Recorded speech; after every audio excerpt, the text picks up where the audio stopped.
Hello and welcome to another edition of Your Property Matters with me, Mark Stern.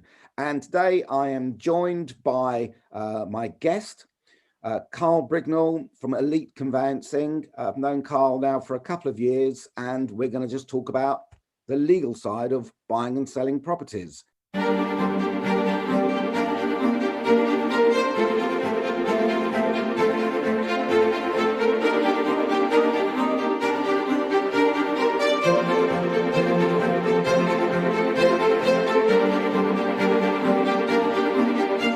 Hello, Carl.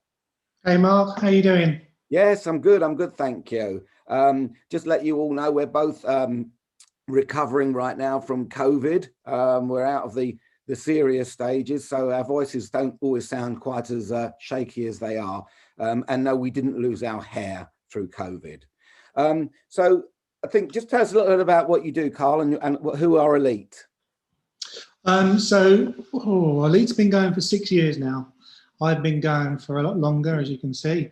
I've been in the property industry for 20 plus years. The key driver behind Elite is to deliver just that, an elite conveyancing service, which is becoming a scarcity in the property industry, has been for the last 10 years at least, probably more. And that is to group together the best solicitors and the best conveyancers within the country and have them come together and deliver a national service.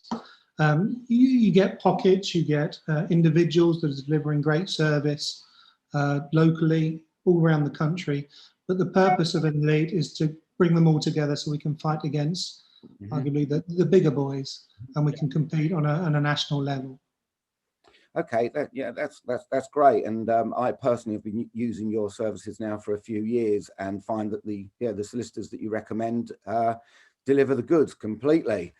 So one of the reasons why I sort of invited you to have this chat with me is I want to talk about really what's going on out there in the legal world with COVID, with the lockdown, and how solicitors are dealing with it. I mean, what are the challenges, some of the challenges that you're hearing out there from your solicitors? Right now we're in a perfect storm. We've got massive demand, which has been driven by two things. One is obviously the stamp duty incentive, which has given a big boost to the property market. And two, just general human factors. We've all been at home, living at home, that's part of a year. We've all decided our house is too big, too small. We've fallen out maybe with our partners. There's lots of divorces, there's lots of people having babies. So all those natural factors that normally drive the property industry has become heightened in the last 12 months because of the pandemic. Pandemic's kind of acted as or lockdown at least, has acted as a natural catalyst for the property market in its own right. So you've got that on one side, growing demand. Arguably, we haven't seen demand like this for the last 10 years. Right. And on the other side, we've got restricted capacity, restricted supply by virtue of the fact that everybody's being forced to work from home and change their working patterns. So that's caused a bit of a bottleneck within the property industry. So you've got, obviously, solicitors are being forced to work from home. You've got a lot of council workers being forced to work from home. All the stakeholders you associate with the conveyancing market have become stretched. To give you an example, one of our solicitors was telling me yesterday that they were on hold to a lender from 9:30 in the morning till midday, 2.5 hours. Luckily, it was on a second phone. But that's the type of thing that we're up against in the conveyancing industry at the moment. Process has remained unchanged, but timescales are very difficult at the moment. Yeah, I'm experiencing that myself at the moment. We're coming to the very end of January, and people are, I've tied up a sale this week, and people are saying, do you think we can still get in before the stamp duty window ends? And as you know, we've been speaking about this. You've been looking at solicitors that can, well, no one will guarantee it because you never know all the elements anyway. But I think that window of tying up a deal to get in before the stamp duty ends, even if you're a cash buyer and buying a freehold property, is really closing very fast. And I don't necessarily it's because I think the deals can't be done, because I had a deal went from, you know, offer to completion within a month. But I think it's the fact that the solicitors have got this backlog, and they obviously are servicing the deals that are going through the pipeline at the moment rather than committing to fresh ones. Would that be true? Definitely in part, yeah. I think solicitors are nervous to guarantee 31st because so many factors are outside of their control. If it was just a simple transaction between two solicitors, we for one could guarantee it, but it's not. We're waiting for mortgage lenders, we're waiting for mortgage offers to come through, waiting for management companies to issue management packs and answer inquiries. Other solicitors that remain beyond our control, you know, further down the chain, we can't guarantee how quick they are to respond to paperwork and inquiries. So there's a number of different third-party factors that you just have no control of, which is why nobody's guaranteeing the timescales. It's interesting though. You've seen two types of lawyers. Ones that are we for one, we're still targeting 31st, and we'll do everything we can to get everybody there. Yeah. And then you've got others that have just resigned to the fact that nobody's going to make 31st, and it's business as usual. It'll go through as long as it takes to go through. Yeah. Which is a frustration for all concerned. Your Property Matters with Mark Stern, talking to Carl Brignell. Going back a little bit to what you were talking about with the demand at the moment out there, and the reasons why people are looking to move, families getting bigger, smaller, issues, jobs, this, that, and everything else. What I'm sort of seeing is, you know, the talk on the street is the property market going to crash? And I think that the property market, and please, you know, disagree if you disagree, it's always driven by two main factors. One being lending, and two being the media, the press, and the word on the street, and the fear factor. So the press drives the fear factor. So if the fear factor was to win, nobody would be looking to buy property. And I think that, you know, really, if we never had this pandemic and we were just going through Brexit, I think we probably would be looking for a bit of a property crash. However, what we are now experiencing are real people facing real issues that are not concerned about anything except for their own particular lives, and actually want to move and need to move. So the two elements are fighting against each other. So you've got, I suppose, the press, the media trying to drive the market down, saying, oh, doom, doom, doom, doom, doom. And then you've got real people fighting against that, saying, well, we want to buy. And that seems to be what's happening. So therefore, I feel that the market is going to wobble a little bit once the stamp duty window ends, unless it is extended. But it'll be a short wobble. What do you feel about that? I agree 100%. I'd add to those driving factors, human factors that we've spoke of before. People falling out, having babies, and getting together, getting older, leaving the family home, all those sorts of things. The world doesn't stop spinning during these times. And what I'd noticed coming out of Brexit, there was a latent demand. There was a build-up of demand because people had put buying and selling houses on hold, or at least those that could.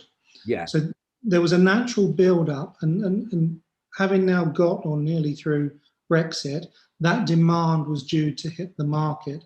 I'd argue that we didn't necessarily need the stamp duty incentive, which is now in place to stimulate the market, because from what we've seen, at least, that demand was already there. You've now got, added to that, the added complication is obviously the pandemic that we're in the midst of, and people are fearful of their jobs, and all those other sorts of thoughts are going on out there. But I think once we're through it, that latent demand from Brexit is still to hit the market. Plus, you've now got arguably a latent demand from the pandemic. So I think it will slow as compared to what we're seeing at the moment because of the stamp duty incentive, but I don't think it's going to fall off a cliff, which some media outlets are predicting. I I think it's going to be a steady year, and sooner it settles down for all of us, the better. How are the solicitors coping from home, and are they still working from home, many of them? A lot of them are. Some solicitors are fine, business as usual, but a lot of them, unfortunately, aren't. And there's two reasons for that. I mean, there's at the one end of the spectrum, you've got, how do I say it, traditional law firms that maybe weren't equipped from working from home in terms of hardware, everybody working from laptops, in terms of systems, having a cloud-based case management system. There still were firms that weren't plugged in or up to speed on the latest technology. So they've struggled and are continuing to struggle just from a logistical perspective.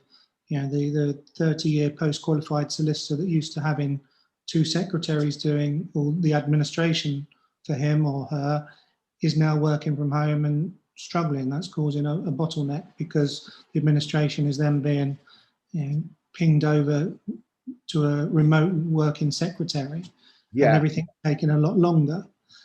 At the other side of the industry, you've got, I'll be diplomatic, underqualified conveyancers that are used to working in big offices, but they're surrounded by the support and resource they need. So if you can imagine an inexperienced conveyancer, when they do come up against a technical legal issue, what was happening in the past is they're just talking across the desk, or they might pop down the corridor to speak to a more qualified one of their colleagues. And it's a quick 5-minute conversation, and that technical issue is then resolved and dealt with. What's happening there is because everybody's working from home, that 5-minute conversation across the desk or down the corridor is now requiring an email to the senior member of staff, who is, needless to say, inundated, and there's lots of those emails just sitting in inboxes. So we're seeing a bit of a backlog there as well with the larger firms, and their over reliance upon more senior solicitors to get technical issues resolved. So it's hitting both ends of the industry. So would you say that this is now the time once again for your local village, town solicitor firm, high street solicitor firm to once again thrive over the bigger, and I hate to use this expression, but it's within the industry, supermarket style solicitor firms? Not necessarily. I mean, there's a massive spectrum. If you look at the types of people that ply their trade as conveyancers, you've got everything from post-qualified solicitor that's been doing the job for 40 years at one end of the spectrum. At the other end, you've got what are commonly called case handlers, which are underqualified, arguably administrators, plugged into computer systems, guiding them through the conveyancing process. And there's pros and cons on both sides.